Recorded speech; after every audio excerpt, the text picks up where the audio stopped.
Yes, that's right. The Survivor Know-It-Alls are back, and that's how you use a vote advantage, Stephen Fishbach. Yeah, what a well, it didn't actually matter, right? I mean, it didn't actually. Oh, I think it mattered. I think that was exactly textbook. Take a note or two from Debbie, Stephen. We'll sort of play it kind of purposelessly, but at a fraught moment. Well, don't get voted out. That helps. That's the problem with these advantages. It's like either you play it purposefully or you're screwed anyway and you burn it, or you go home with the advantage. It's so hard to play perfectly. Yeah, it's tricky. We'll talk about that. Hey, could we say that Cochran actually screwed over Ozzy again? By giving. Is that possible? That was good. I like that. It never ends. Okay. This was a sad episode for any Ozzy fans out there. I just was writing on my blog, and it's a sad episode for a lot of people for a lot of reasons. Yeah. But you know, Ozzy is a Survivor icon. He has played more days in the game than any other player. Steven. What? He was my winner pick. That's crazy. He has won more individual challenges than any other player in the show's history. He also broke another record tonight, Steven. He becomes the first player in Survivor history to be voted out 5 times. More seasons than he's been on. He's been voted out. Yeah. And the crazy thing is the final council one. Yeah. Of course, we mean because he was voted out 3 times in South Pacific. If there's anyone out there who was not aware of this hilarious statistic. Crazy. Yeah. Crazy. And really, I thought we had everything going in a very nice direction. I was like, oh, okay, here we go. Let's get into the part where Suri takes over this whole game. Yeah. And then everything just went haywire. A lot to talk about. Oh, yeah, there was a first hour of this show as well. So. There was a merge. Yeah, there was a merge episode of the good call, CBS. I like what you're thinking with the 2-hour episode. Double up. Yeah, it was the right move because it all seemed kind of mergy. You know, the first merge episode was kind of a dud. It's like, is it Haley or is it Michaela? Thank you for sparing the world a lackluster Survivor Know-It-Alls. Instead, we have a lot to talk through here tonight. And so we're taking your questions. Hashtag RHAP. Stephen, we've got a great recap in addition to double exit interview with Haley and Ozzy coming up, respectively, Nicole and my winner pick. My winner pick goes further this season. So I will have a double exit interview, and then I will be talking with somebody who really can relate to this type of situation. Tyson Apostle, who a very Tyson-esque Tocantins boot tonight for Ozzy. Just misses that immunity. Yeah. Tyson actually won this immunity with you guys, right? Yes. But then the next immunity he misses on, they go after him. But it's right in that spot, right after the merge. Hey, we don't know when this guy's going to be vulnerable again. So, of course, Tyson has connections with Brad as well. He knows a thing or two about WWMD. So excited to talk with Tyson on the podcast tomorrow. We'll also do voicemails with Tyson. But also, I will have a bonus podcast in the next couple of days. Also check in with Natalie Anderson this week. So a lot of stuff coming up on the podcast. That's a good one. What are you thinking? What were you thinking with Ozzy as your winner pick? Well, I mean, I'm sure you explained that, but tell me, that I feel like that the reasoning of Ozzy, I feel like a lot of people sort of like, just like you're saying, a lot of people had soured on Ozzy, like Ozzy can't win. Right. And I felt like the hate had gone too far with Ozzy, and I felt like that, yes, he would still win immunity challenges, and that he sort of has a reputation of a guy that, he's got a lousy social game. He can't win. And I think people forget that he was in a position where he lost to an all-time great by 1 vote. And then also, had he made the final tribal council in South Pacific, he still would have won that. One like fish puzzle away from winning South Pacific. The crazy thing is, and I write about this in my blog a little bit, is that Ozzy, this episode sounded exactly like Ozzy and Cook Islands. I'm a provider. You can't vote me out. You'd be a fool to vote me out. I'm a provider. 20 seasons later, this is the growth thing for Ozzy, right? It's like, move past this provider thing. Stop relying on that. Don't even think about that. He brought it up like 3 times tonight. Yeah, it's hard to argue that, boy, Ozzy has learned so much from the first time around with his exit here tonight. We've talked about from the first season of Survivor, from Richard Hatch. Right. He realized, oh, I'm catching fish for these people, and they're still trying to vote me out. Right. It has never been right. That's exactly right. It's never been that helpful to be a provider. They will still vote you out, and they will vote you out faster because you're a provider.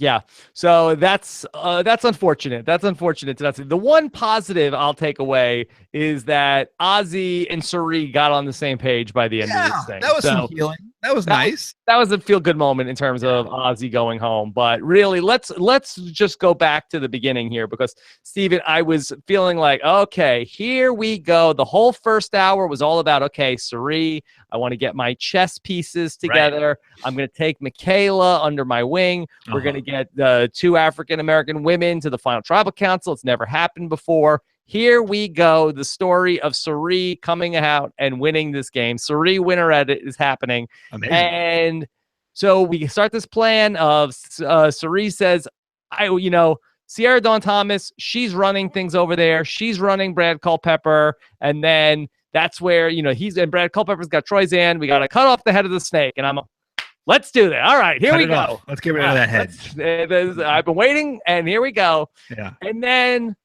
Zeke, who you and I both admire the game, and the guy knows the game, did one of the best exit interviews we've ever had in terms of, like, here's what I was thinking here, here's what I was thinking here. So there's got to be more to this story, because I don't know why he is going rogue and going off and saying, you know what, that's not the big move I want to make. Right. I have a few thoughts about that. And the first thought is that the story we're being presented on air, you got this big group and this big group. That's not really the thing that's happening on the beach, right? Like, on the beach, you have like 60 different iterations of like multiple different alliances. And like maybe they roughly break into a few rough groups, but I would bet that every single person on that beach is going to divide those alliances differently. And maybe people perceive these power structures, through totally different lenses. So the first thing I want to say is, like, I doubt that like this like Group A versus Group B, and like Zeke was in Group B and now he's in Group A thing. I don't even think that's happening at all. You said many times, like, on the beach at the merge in Survivor Cambodia, there was no way a television show could have possibly depicted all of the hundreds of conversations going on. They just had to pick a couple and run with it. So the disclaimers out there, obviously way more complicated than we could possibly get in 15 minutes of actual conversation that we saw about this. That being said, so I'm not sure what Zeke's plan was. We never got that. At least in Millennials versus Gen X, we saw Zeke said, okay, you know what? David Wright is the person I need to worry about. I'm going to pick up these pawns. We're going to vote out David tonight. And that was the big move. Right. I don't know necessarily. He talked about Andrea, he talked about Cirie, and he talked about, picking up Ty and Debbie. But I don't really know what his group was going to be moving forward. I actually think it's, I definitely think Zeke made a move too fast. Even before the David move, I think voting out Chris was too soon in Millennials versus Gen X. But, like he said, it was a totally different situation where Millennials versus Gen X, Zeke was in charge. He had the power position. Here he's being treated like a pawn. He says it a few times, like, I'm not getting any information. I'm getting it through you guys. He feels like he's just being used as a number, and he can see these sort of like power groups forming. You've got this Brad and Sierra group. You've got this Andrea Cirie group. And he's thinking, like, you're saying the Ty and the Debbie of it all, right? There's still those outsiders. There's him, right? There's Aubrey, maybe. I mean, there's maybe like Sarah, who seems to be between the groups. There's, Ty and Debbie. Like, that's a third faction. And I'm so sympathetic to that. That is literally exactly what I wanted to do in Cambodia, and then exactly what blew up in my face in Cambodia, was like, take the bottom from all the groups and like form a third group. That's your group that you get to have. Now, it's interesting that like the reason that doesn't happen is because on the one hand, Debbie doesn't want to be part of someone else's group. She wants it to be Debbie's group. And then on the other hand, you have Sierra, who doesn't trust him because it's so outrageous a plan. It's like too big a plan for him to pitch. You know, I think it's interesting this season with these game changers. I do think that the idea of the theme of game changers has gone to everybody's head. Yes, yeah. Every single person, there's too many cooks in this kitchen. Every single person is like, you did not just do that to me. Yeah. Oh, no. Every single person is like, well, that's not what my master plan is. Yeah, and everybody is just like, no, this is my story. I'm picking up all of these pawns, and nobody is willing to stick to the plan that somebody else makes. It's like, no, I'm not going with your plan. I have my own plan that I'm trying to do. But I think that's what makes it such compelling TV and also such bad gameplay, right? I mean, I'm not saying that Zeke necessarily I don't think it's necessarily such a bad move here for him. I mean, it doesn't work out, obviously. But you know, is that sense of everyone is scrambling to get into the best position at any given time. Now, I think we can agree it's too soon for Zeke. 12 is too soon.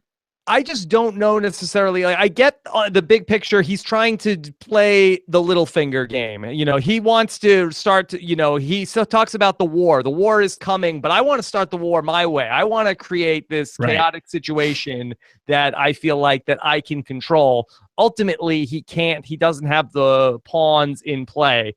I felt like that then. I thought it was a bad move for the Andrea and Cirie side to be targeting Zeke at that. Why? Point. Because then what's their plan moving forward? Okay. Yes. Zeke told the other side that what the plan was. You can't trust Zeke, but is Zeke more against you necessarily than the Brad and Sierra side of things? Yes, because Zeke is the one who's you know, Sierra from her perspective is running everything, right?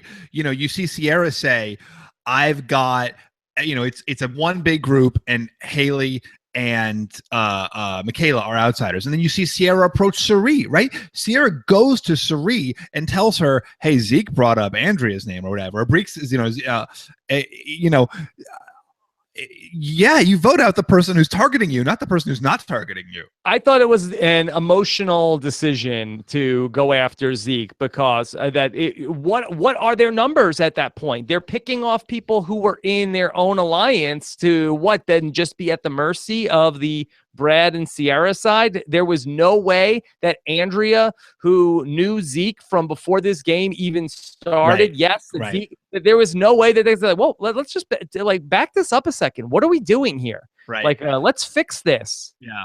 I hear what you're saying. I just think trust is so hard to come by on Survivor. And it's like you suspect everyone is out to get you. And then when you know someone you can't fix anything.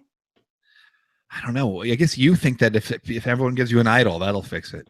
Well, look, an idol will fix things, but I just believe that you can't mend a fence where it's like, hey, let's think big picture here. Slow down. Zeke, what are you doing?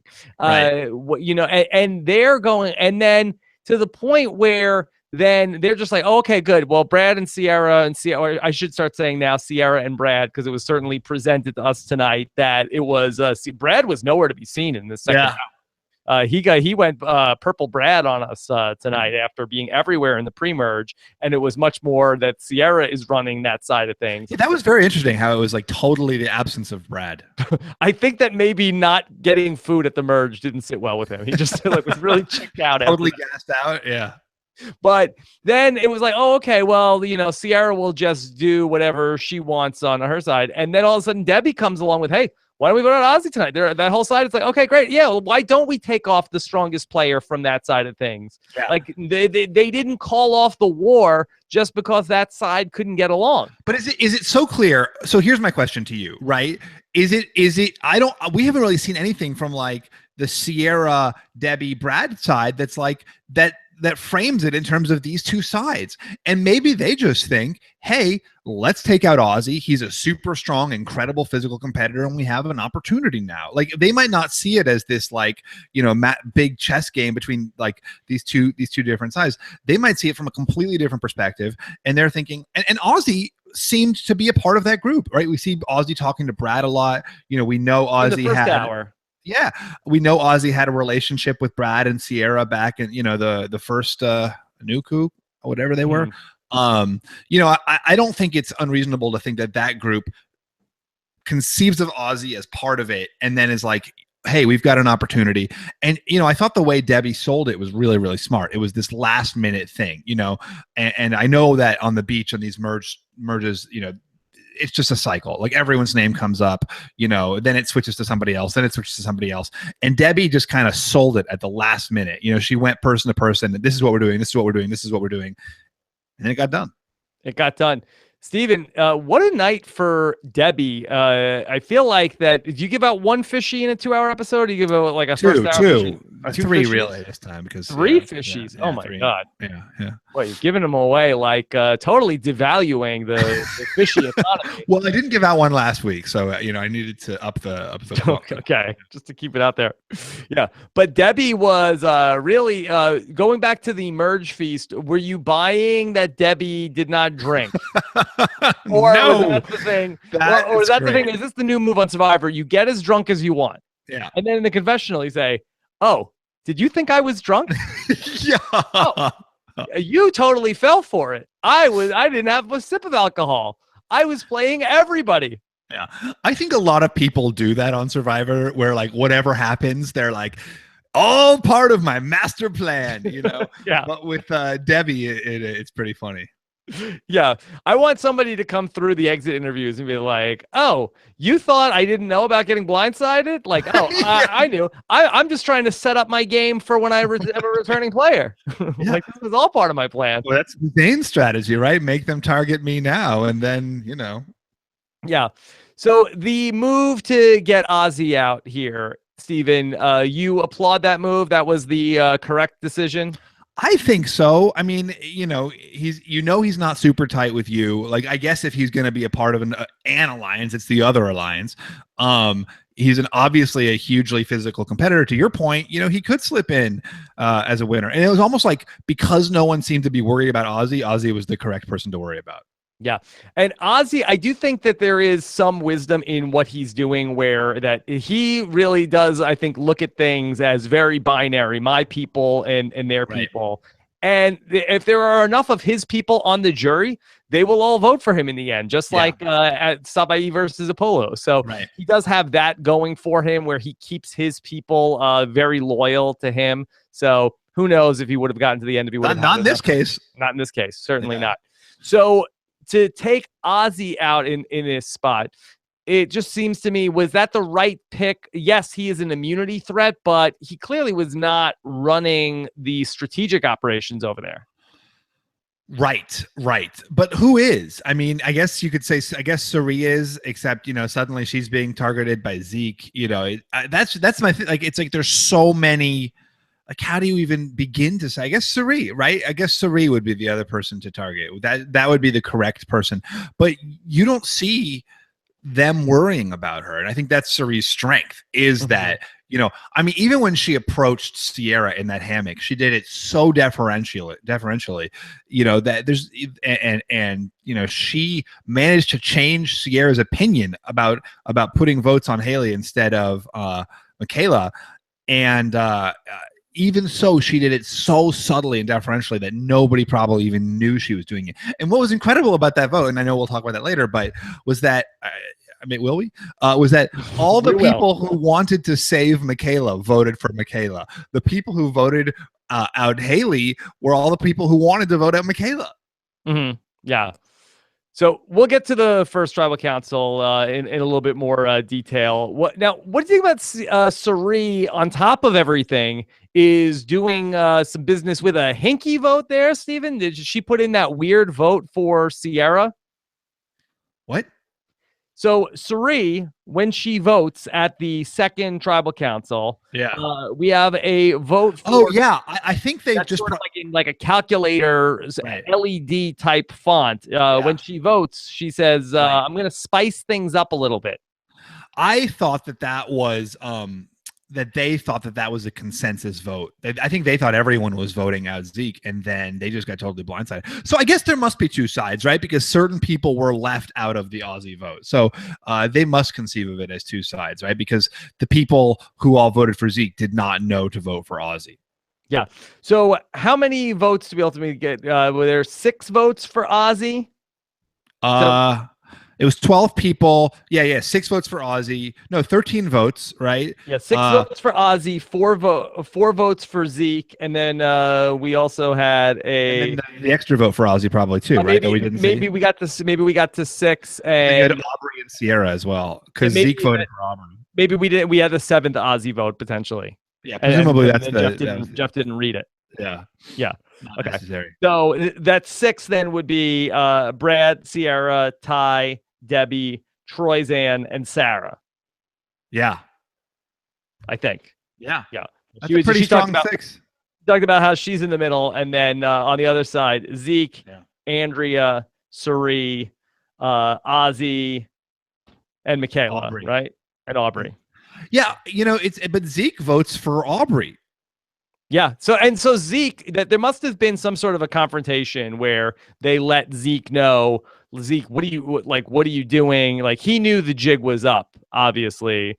Well, they tease that in the next episode, right? Well, I think so.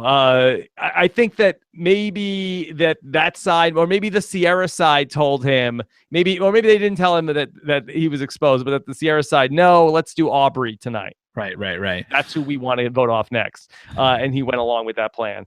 So really now we'll see what that side, if it holds. I mean, is there any hope for getting any reconciliation, Stephen? I don't. Yeah, I mean, I guess you're right that like they would. You're as I'm sitting here thinking about it, I think you're right that it's more and more important. And to some degree, right? Like Andrea and Sri are at fault here for not making Zeke feel like he was included and was a powerful voice in their alliance, right? Like he feels like an unnecessary number, and that's on them for not making him feel needed. And I get it. Like, you have so much politicking to do with all these people. There's 13 people. Sometimes you just think like, I'm going to let that one go. I know that one's solid. And actually it's like interesting. I mean, I hate to bring this up again, but Andrea is just, I know I'm good with Zeke, so I don't even need to worry about Zeke. That really is how I was with Spencer. And that ended up biting me in the butt in the exact same way, where he was like, Fishbach never talks to me. What the heck? And in the same way, Zeke is like, Andrea never talks to me. What the heck? And I think that's the danger. That's like the danger of knowing people out of the game or really, your own limited perspective of like the people you think are the most solid are often the people you have to worry about the most. So you feel like a lot of this blame lies with Andrea, that she had the pregame relationship with Zeke. They have a friendship that goes beyond the game, and Andrea may have just felt like, okay, I'm good with Zeke. I don't need to sort of like really foster that relationship. And Zeke was feeling that, I'm just sort of a pawn in this side. I'll bet that's exactly what happened. And it's those out of game relationships that really mess with you because, people's expectations are totally different based on them. Whereas, if you just know someone from within the game, you're really, you can think about how they're thinking about things based on your interaction in the game. Do you lay all of this at the feet of Andrea? I mean, we saw Suri take aside Michaela, have a whole conversation with her. Was anybody else doing that with Zeke from that side? Right. I mean, like Andrea and Suri, right? But Zeke goes after Andrea. There must be a reason that it's Andrea and not Suri, right? I mean, like you said, he's friends with Andrea. There must be some sort of feeling of you're leaving me out. I'm feeling betrayed by you here. Yeah, just to compare it to the millennials versus Gen X, I just don't know what Zeke was ultimately planning on once he got Suri and Andrea out of the game. Right. What's the next? I don't know what that next flip was. Maybe he felt like that he had Ty, he had Debbie, he had Sarah Lucina, and but then you still have Brad and Sierra and Troy. But he goes to Sierra and pitches this idea. I mean, that's the thing. Like the way, like if he got the Ty and Debbie faction, like that's an interesting move. Going to Sierra is becomes more of, you know, a Candace move, you know, of like, let me flip from where I am in my alliance to the bottom of another alliance. But I would be really interested to hear what Zeke thinks, because like you said, he's incredibly astute game player. You know, all of his confessionals tonight were so intelligent and interesting. You know, I love that one at the second tribal council where he was making the point of, you have to let people think they can beat you. You know, if someone doesn't think they can beat you, they're not going to want to go to the end with you. I thought that was such a great point to make. And, you know, yeah, obviously relevant. It's this conversation that we have all the time about perception and how, and being able to see how other people are perceiving you, and, you know, sort of being conscious of that perception that you're putting back out there. That I had a great chat with Boston Rob one time about this very subject. I'm just so confused about where Zeke was ultimately going on that side. Yeah. Steven, in terms of if you are an enemy combatant and you come to the other side with sort of important intel of, hey, I know that we don't have any sort of real working relationship, maybe outside of the first 6 days of this game. How can Zeke foster that relationship with Sierra Dawn Thomas to I think it's too late. It's not a trick.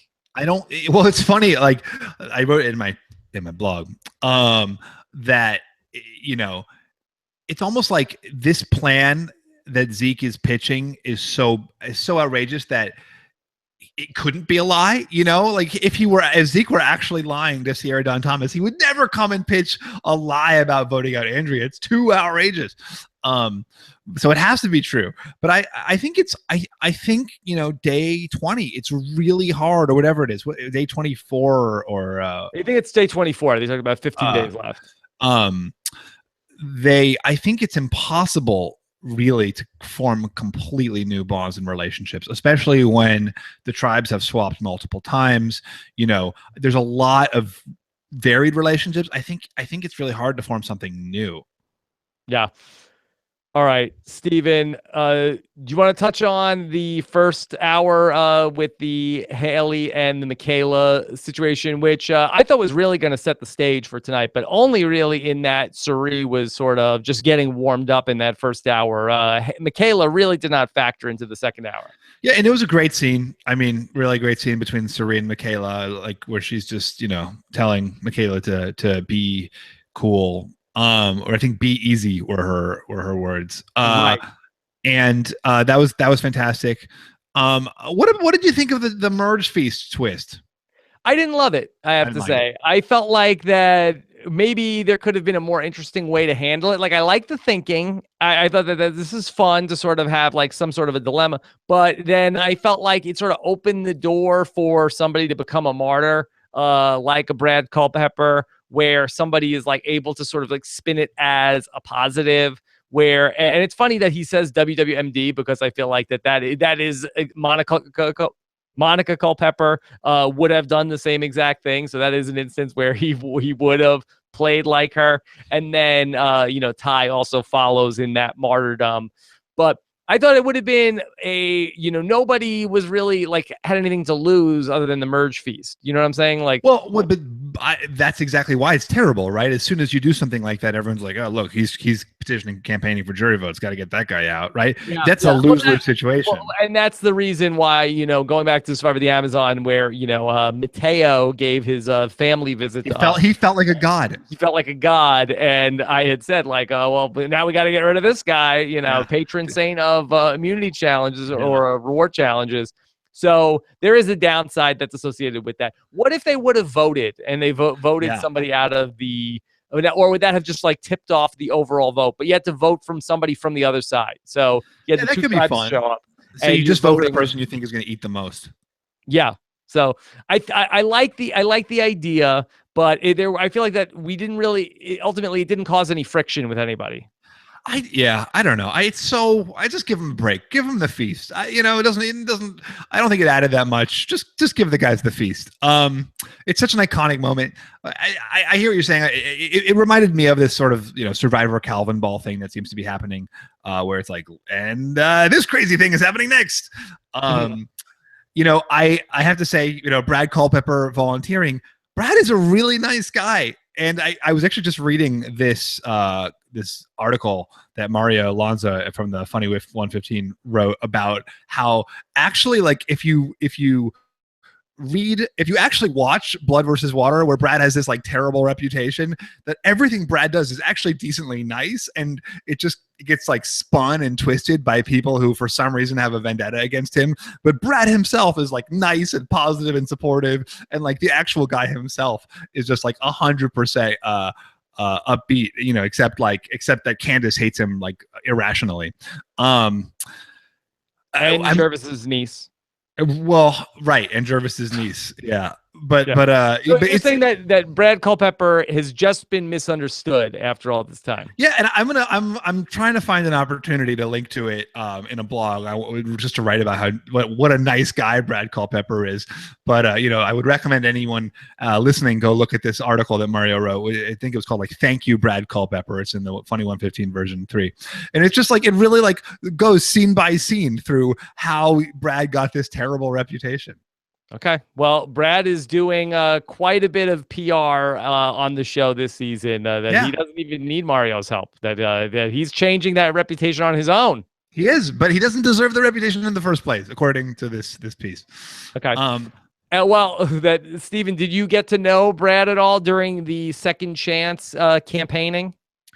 I only met him like once. We were in a car together, going to a doctor's appointment to get immunizations, and we're not supposed to, exactly. And this guy was a guy who was just like bursting out of his skin to be social and but really, really nice, and just a sweetheart. Let's go to that tribal council conversation that we saw, and then we'll circle back to Cirie and Sierra. So a very interesting moment came up at that tribal council, which I think that probably a lot of thirsty Survivor fans were going to hope was going to go a different way, where there was this notion where Jeff Probst says like, hey, what if somebody just got naked at tribal council and then just like, like strip searched, and then Haley is like, well, I do it. Like, but she says, I'm not going to do it unless somebody asks. That was why didn't she just do it? Why did she make it some like weird psychodrama? Because I think that then somebody would have been like, hey, and they're like, you pervert, you pervert. Yeah. Not, I don't think not get naked, but like, why not just like, hey, I just want you all to know I have nothing to hide. Turn out my pockets, empty my bag. There's no idol here. Mm-hmm. Yeah. That'll be a question that I'll ask her on the exit interview of like, well, why not go through with it? Yeah. But like, it was almost worse to like tease it. Like, I felt like she was like weirdly combative too at that other tribal council that she was featured at with, with the double tribal council. One or the combined. Okay. Yeah. She's like weirdly like antagonistic, and I'm obviously, I guess if like people are gunning for you, you're going to be that's a defensible posture, but it seemed like she should be more accommodating rather than like, well, you guys have got to ask me for it. Just be like, yeah, I've got nothing to hide. Turn out my pockets. Yeah, don't you want to know if somebody, if she has the idol or not? I think you could have done a move like, hey, I say we let her. Like, who said that? Who said that? Yeah. Like, come on, dude, and then see what happens. But it's like good information to have. Who has the idol? Yeah. So good, very, very interesting moment from a sort of a ho-hum tribal council of who's going out the 12th or 13th person in the power rankings. Yeah. So let's go back to sort of like the politicking over who it was going to be, Michaela versus Haley, back in that first hour, where we got to see Cirie and Sierra Dawn Thomas sort of have that conversation about who was going to go home.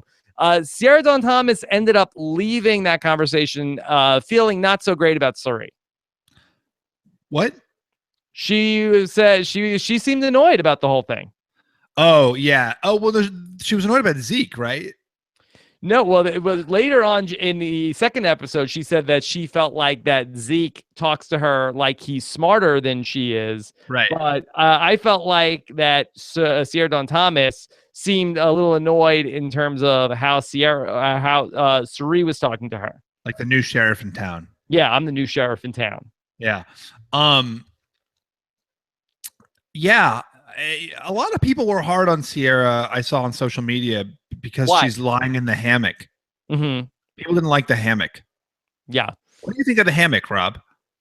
I feel like that I would probably try, if I was ever playing Survivor, I think I would be all about just trying to put the person that I was talking to at ease. And I feel like that I would probably, get out of the hammock. I was not a big hammock or yet wanting to lay down too much. I never wanted to rest. Yeah, I think you need to get out of the hammock and get on the beach, but because there's a bad perception if you have people coming to you and you kind of like legislating from the hammock. That's a bad look. I get why Sierra would be annoyed at Suri in that from there. Like you've just she says there's a lot of people. It's a lot of freaking wrangling, to 13 people to get everyone into a consensus vote. That's a lot of work. I would probably, and then someone's like, you know what, I want to change it. Obviously Suri has very good reason for doing that, but from Sierra's perspective, like you can easily see why you'd be like, yeah. See, before we get into the questions, let's just look forward for a moment. Zeke, Andrea, Suri, and Michaela on that side, and Aubrey. Is there anything that this group can do? Are they just going to be sniping at each other to try to save face down 6-5 potentially in the numbers? The way that we've seen these past few seasons play out, no big alliance has actually hung tough together, from this point in the merge forward. So I have every expectation that things are going to be completely flipped on their head over the next few weeks. Okay, so can they, even though they're infighting though, that we don't normally have this kind of situation where the group that is in the minority is also really amongst themselves. That's a really angry good point. with themselves. They're sort of a lot of times they're sort of like, hey, we can do this. It's us against them. They kind of all hate each other right now. Right. Zeke is furious at Andrea. Michaela is hot-headed anyway. Yeah, I don't know who she would be mad at in that group, but she can get loud too, as someone once said. Yeah, it's a tough one. But if anyone can pull it off, it's Suri. Anybody could, that it would be Suri, and it's a question to see how tight Sarah was with these people. Could they get her back into the fold? Yeah, did going back to Survivor Cagayan? We talk about Sarah was famously in the middle at that merge vote way back when. Everybody was fighting for her. She seemed to be a forgotten person tonight. It seemed to be that people, again, talking about taking somebody for granted. It seemed like that there was no concern over where Sarah Lucina's vote was going tonight. Well, it seemed like everyone thought she was on their side. And I'll be very interested, after this tribal where, Suri just assumed Sarah was a number, right? When they weren't even like, we got Sarah and Andrea and me, and those we're solid there. And Sarah voted against Ozzy, so I will be very curious if that comes up at all. Okay, Steven, anything else that you could think of from this episode to discuss, or you want to get into some questions? One other thing: legacy advantage still useless, still a pointless advantage in this game. Yeah, well, Sierra Dawn Thomas said, I'm going to, save it for Final 6, maybe. Well, it would have been ridiculous for her to play it at Final 13. I mean, it's a stupid advantage. It's it's like situational times 100. It's like you can only have these two tribal councils only if the person who happens to have it. Survivor 35, should there be a legacy advantage, or do they need to tweak the rules more? I think it's a salvageable premise, but I think it's so situational now. Mm-hmm. Yeah. What about when players realize there's such a thing as the legacy advantage? I've always said with it that why I don't like it is because Jeff doesn't say it's in the game. There's no sort of thought about, so who might have it here has the legacy advantage. Right. Who has it? I think Zeke has it. I think Andrea has it. I think Brad has it. Let's vote Brad out because I think he has the legacy advantage. And he might give it to me. And if it had like a set power that was something, it's hard. I mean, I think there needs to be some tweak, but I don't think it's. And look, maybe the legacy advantage is explosively powerful at the final 6 tribal council. That does not make it a good twist. Right. It would make it worse if it really tipped the scales. It's something that we didn't even know about the whole season, ends up changing everything. If you got to, the final 4 at Tocantins and all of a sudden, Erin had this thing in her backpack the whole season that she found on the boat, on the bus. They won. Yeah, I've been playing this game for 38 days and now she wins now. Yeah. Okay. So that's not good. But what I do like about it is this idea that it gets passed around, and the idea of people being targeted because they have it or don't have it, and suspicion. So that's the thing I do like about it. I hope that eventually we can make that a part of it if we keep it. Yeah. Okay. All right, Steven. So let's get into some of the questions from tonight. Scott, what if other people could choose, if you discovered the power to choose the power of an advantage in the game that someone else had? Okay, never mind. All right, we're good. Okay. All right. Okay. All right, Steven, why don't you take the first question? All right, Scott Schieffer wants to know, has anyone before Ty ever had 3 idols at once? Does Ty have 3 idols? No, he has 2, right? He has found 3 idols, but he did use one on Sierra Dawn Thomas. So currently now he has 2 idols. If he found a 3rd idol, then he would potentially have 3 idols. A couple of people have had 2 idols. Yes. Will there be another idol hidden at this merge, Steven? Is there an idol hidden in that camp? Sure. Yeah, why not? You don't think that we won't have an idol played? Troy Zan still has his idol. I don't think that we've ever had more than 3 idols in the game simultaneously. Yeah, you're probably right. That would be a lot. I think that we have to, if one of Ty's idols or Troy Zan's idol gets played, then we'll have another 3rd idol potentially. I don't even know at a certain point if they want more than 3 idols in the game. Yeah, it's a lot, but the problem is when they're bunched with people like Ty and Troy. I mean, Ty, if one person has multiple idols. I mean, it's interesting, but you want idols to be played. I feel like post-merge, the max that they would start replenishing the idols is when there's less than 2. I think that they like to have 2 idols in the game. 2 idols. 3 is a lot at the merge, and I think that if one idol gets played, a little mystery and intrigue. Yeah. All right. Debbie's evil twin tweets to me a lot and says, Ozzy may never win Survivor, but he has rejuvenated his reputation enough to be a spokesman for Old Spice. Has that happened, Steven? Ozzy could be a spokesman for anything. He certainly could be. I don't know if Ozzy's reputation necessarily was neutral. I don't think that you bought or sold Ozzy stock based on this season. Yeah. Unless you say that Ozzy, that this is it 4 times, he should never come back. I mean, is there any mystery left for Ozzy 5th time? Is there any hope? Yeah, I'd like to see middle-aged Ozzy, who after he's had a few years called him middle-aged Ozzy 4 years ago. That's funny. Well, youth's perception of age is very different. That's from 5 years ago. Yeah. But if Ozzy worked in a corporate job for a couple years and then came back, I think that would be fun. Ozzy, a little bit different. A little bit different Ozzy. Because the 4 Ozzies we've seen have all been wonderful, and I love Ozzy. But I'd like to see an evolution. Okay. Do you know Ozzy? Have you ever had any interactions with Ozzy? I hung out with him. He's great. He's a super sweet guy.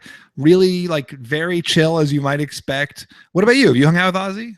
I've met him a couple of times, and I always feel like I've always come off as a Ozzy defender on the podcast because I feel like that people, I feel like in the internet fan community, I feel like he has a bad reputation. But what's the bad reputation? That he's aloof and arrogant.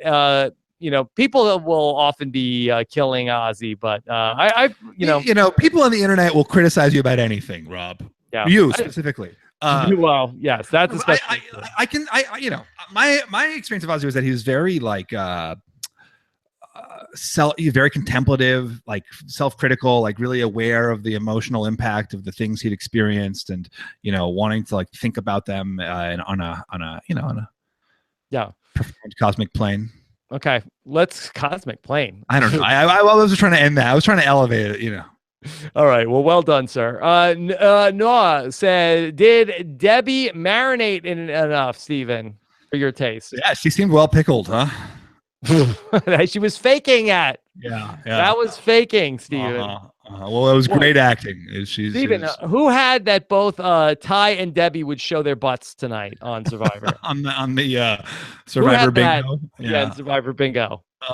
Yeah, that's a good.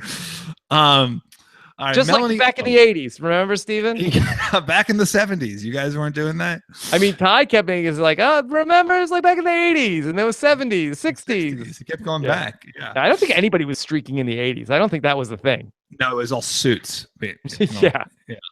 Melanie Bartlett wants to know, how do you think the new rule about ties played into voting strategy tonight? It's a good question.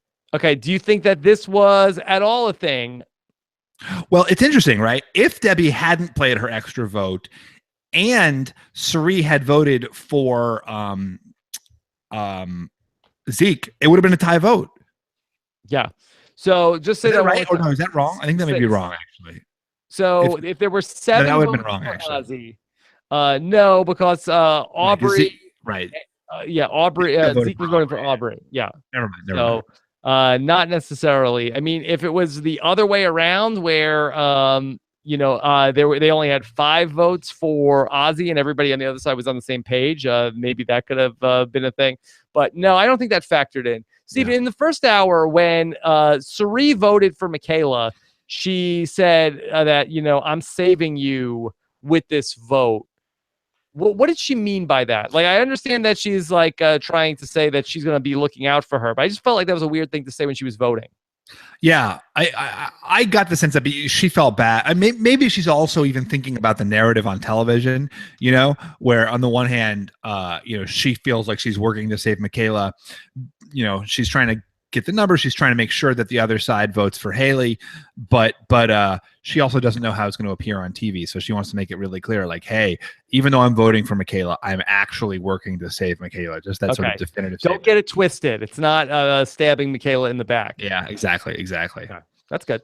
All right. Sean Murphy says, you guys say that returnees play like a winner from their season. Is Aubrey playing like Michelle? Yeah, sure. Maybe. I mean, I don't know. I think that sometimes happens. What do you think? Yeah, that's hard to say. I mean, that the reasons why you say Michelle won, you're not really hearing people say that about Aubrey. So I would not say that, like, if you're saying like, oh, well, Michelle didn't get a lot of screen time, so Aubrey hasn't gotten a lot of screen time, so obviously she's playing like Michelle. I think that's too simple of a comparison to make. Right. And maybe more of like Michelle was very, go with the flow, I guess. And that sort of seems to be Aubrey's. I don't think we know enough about how Aubrey is playing to say that, to make that conclusion. Yeah. Yeah. All right. Edward Morris wants to know, why is everybody so scared of Sierra? She's the new sheriff in town. Yeah. Why is so? Tell me what's happening there, because we haven't seen a lot of Sierra, and then suddenly she's running the whole thing. Well, I think this brings up a good question in terms of that we got so much of Brad Culpepper in the pre-merge that they look like that they were a part of a team. When I talked about this with AJ Mass this week, he assigned Brad and Sierra as the marriage of convenience, and he makes one of them the alpha and one of them the beta. And I said, there's almost no argument to say right now that Brad Culpepper isn't the alpha of those two. Sometimes it's tough to tell with a pair. Yeah. But tonight really painted the opposite picture, where it's Sierra has Brad wrapped around her finger. Yeah. I mean, I didn't even see that. I didn't even see like Brad being wrapped around Sierra's finger. We didn't see Brad anywhere, like around Sierra's finger or no. This was Cirie's point of view on it, that we heard that from Cirie. I trust Cirie's point of view, although she didn't have really the best read of the entire situation tonight, with all due respect to Cirie. Yeah.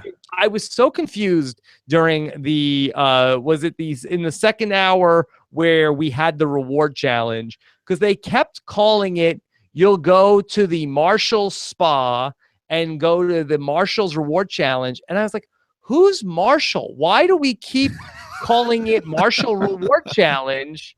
Marshalls, Yeah. and over and over and over again. And I was like, oh, like Marshall's the store I think so, right? is the sponsor of this? That's what I thought. I mean, that's so wacky to me. After 34 seasons, Marshall's is like, okay, we're Time jumping to jump in in. now. Yeah. We're jumping in now. This is the move. Game changers. We're here. Marshall Spa.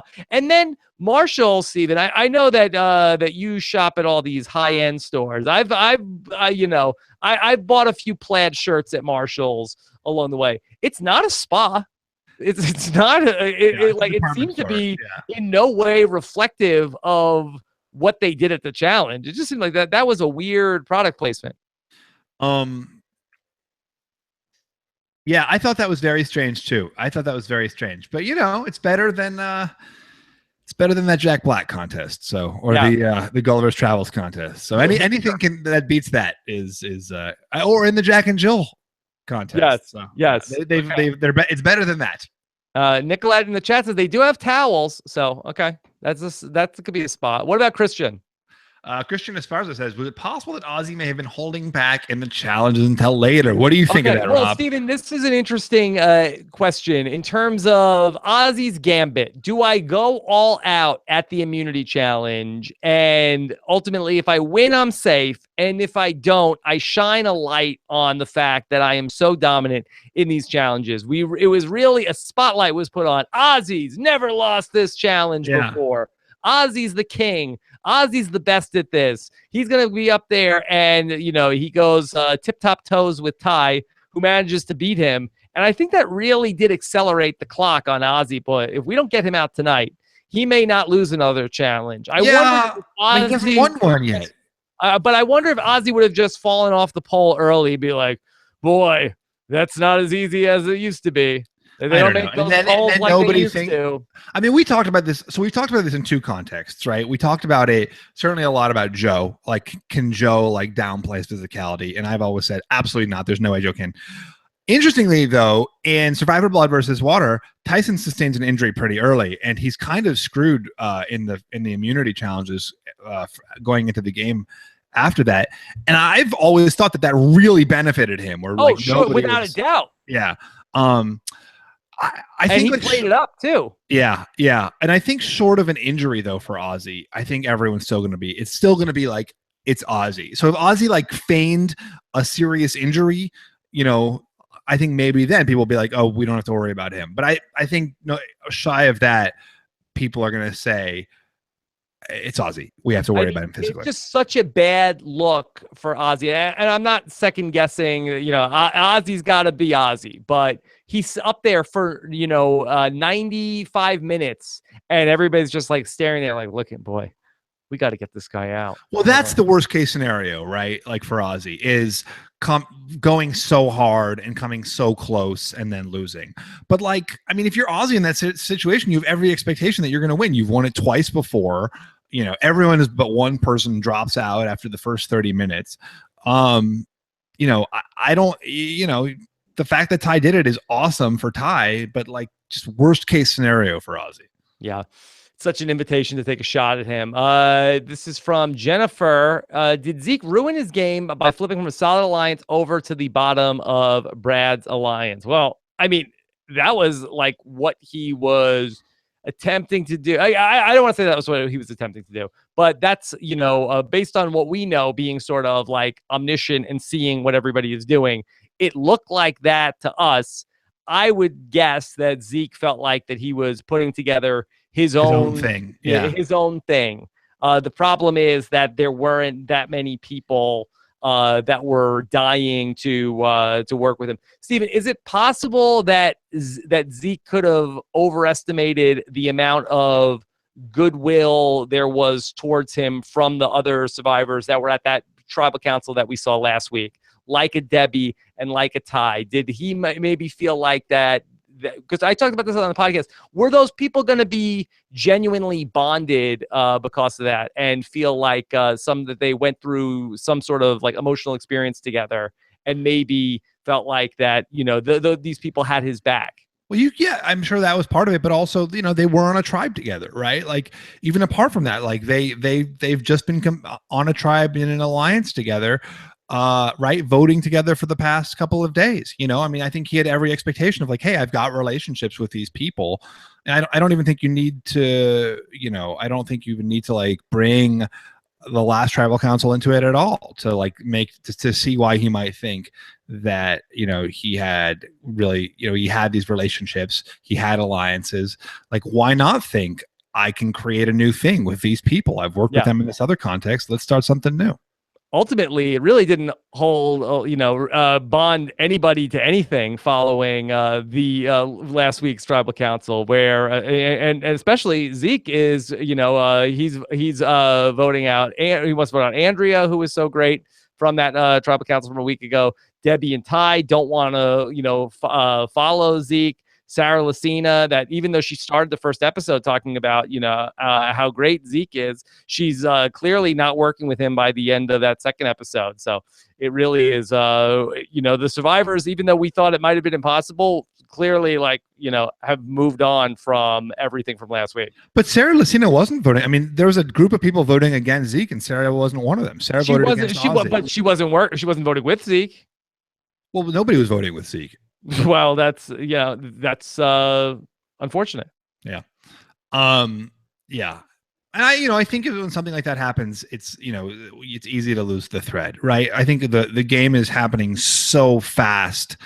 But it was interesting that Zeke was mentioned as a target in the first tribal council to Michaela, that nobody has a better story than him. Right. Suddenly he's a target. We have to vote for Zeke. Sure. Yeah. I mean, I definitely think that he's going to be in trouble long term because of that. These sneaky survivors, Steven. Yeah. All right. Alex G wants to know, have we swung the pendulum away from trust clusters and now we're back to two sides going against each other? Well, the pendulum never reached trust clusters. It stopped at voting blocks. Yes. What do you think? So what is this, Steven? I think the two sides thing is probably over. I mean, this is 2 episodes. We've seen this two sides thing. I think it's probably overstated. Is this group of players more two sides focused because they're so bad? Maybe. Steven, does the two sides thing need to rebrand itself? Into what? Oh, you think it needs like a new hip name, like voting block or trust cluster? Right. Yeah. Right. Well, let's work on that. We'll work on that in the hashtag. Okay. Yeah. Mr. Robot Taran, are people not worried about the Korong 3 anymore? Seemingly not, right? Yeah, it seems. I mean, I'm sure there still are, right? Like, again, like, just because we didn't see anyone talking about it in 40 minutes of TV, like, doesn't mean that issue. Like, just like Brad Culpepper is still on that. Nobody's worried that Aubrey is working with Ty and Debbie. Yeah, I guess that. Well, right. Maybe they're still worried. Mm-hmm. I don't see why Debbie and Ty seem to be working. You don't know. You don't know. People worry a lot, Rob. Okay. Lots to worry about. Pat Tad, if Haley showed that she had no idol, would she still be in the game? Or maybe people would think that she had an idol, but she didn't bring it. Is that possible? Could that have saved her, Steven? No, because they had the votes to split the votes. I think Zeke made the great point. If we're voting for Haley because she has an idol, let's put more votes on Haley. That's the move. Okay. It's funny that Sierra Dawn Thomas all of a sudden is like, Haley has an idol. She's too confident. She's saying, Sierra Dawn Thomas is saying, look, we got to split the votes between Haley and her friend, because if one of them has the idol, we're screwed. And I think it was a great plan if Sierra Dawn Thomas is still playing Survivor Worlds Apart. That would have been a good plan that time. Wait, say that again. That if in Survivor Worlds Apart, if Sierra and her friends would have split the votes on Haley and her friend, that would have been a good idea that time. This time, Haley and her friend don't have an idol. You learn from your mistakes, know. And actually, to credit to Sierra Dawn Thomas, who a lot of people myself included, said she didn't do very much in Worlds Apart. She kind of let herself drift into 5th place and was voted out 5th. And here she's taking charge. And I think, that's basically what Zeke's saying, right? Like, there are so many people throughout the history of Survivor who, don't make that move. And they allow themselves to be 5th or 6th in their alliance, and then they're voted off in 5th or 6th place, and they never took the opportunity to do something about that. And if you're not playing to win, like, what are you there for? Better to make the big move, and maybe you've got the wrong time, and maybe it'll blow up in your face, and maybe it won't. And like I think I'm totally with Zeke on this. You've got to make the move, you've got to play, and I think Sierra's doing that too. And we didn't get a lot of like her perspective of, she had her like, I'm new sheriff in town, but like, I think she's going hard. And I think, probably some of that is to make up for Worlds Apart. And probably some of that is just the situation of the game. And it's great. It's great to see. Steven, it's going to be fascinating going forward that, you have this group of people that voted against Ozzy tonight. The people that are not in that group, specifically Zeke, Andrea, Suri, Aubrey, you have Michaela there too. Probably if we were going to just like do a draft of like, who are the best players in this group? Yeah. I think that for the most part, we'd say the better players are in the minority. The better players, after tonight, have been, outflanked by the people that we would say were probably the worst players, the people that don't deserve to be there. Again, those are other people's words, not mine, Steven. Well, no, but I think that's a great point. It's like, we have these like perceptions based on how we saw someone play before as like, oh, they're bad. But like, I think a lot of these guys are playing really, really well. Like Culpepper, Troyzan, like, how great is Troyzan's game right now? Well, what did Troyzan do tonight? That's just it. He like Troyzan. Everyone was like, "Oh, Troyzan, he's the braggadocious My Island guy. He's always going to be flaunting his machismo everywhere." He changed his game. And he's been so chill and charming and is like in a great spot in his alliance and isn't like making waves or anything, but he's got his idol. Troyzan's playing a great game. It's because we don't see him. We know that, so I think that there's a lot of people who are playing like really great games. What I'm saying is fun for this is that the people that are in the minority, if anybody is going to have a chance to flip this, it's going to be these players. It's great. Zeke and Aubrey and Suri and Andrea. Can they right the ship after this? Yeah, it is fun. Yeah, I mean, I also was thinking that it's like, you've got this group. It was like Dalton said it about the swap a couple of weeks ago. Like, on the one hand, you have all the people who no one wanted to see again, and on the other hand, you have all the favorites. And I think that was sort of the case here. But I think these people are becoming favorites. Yes. Okay. Pepper. All right, you heard it here first. Steven Fishbach is making a prediction. Your new Survivor favorites are here, everybody.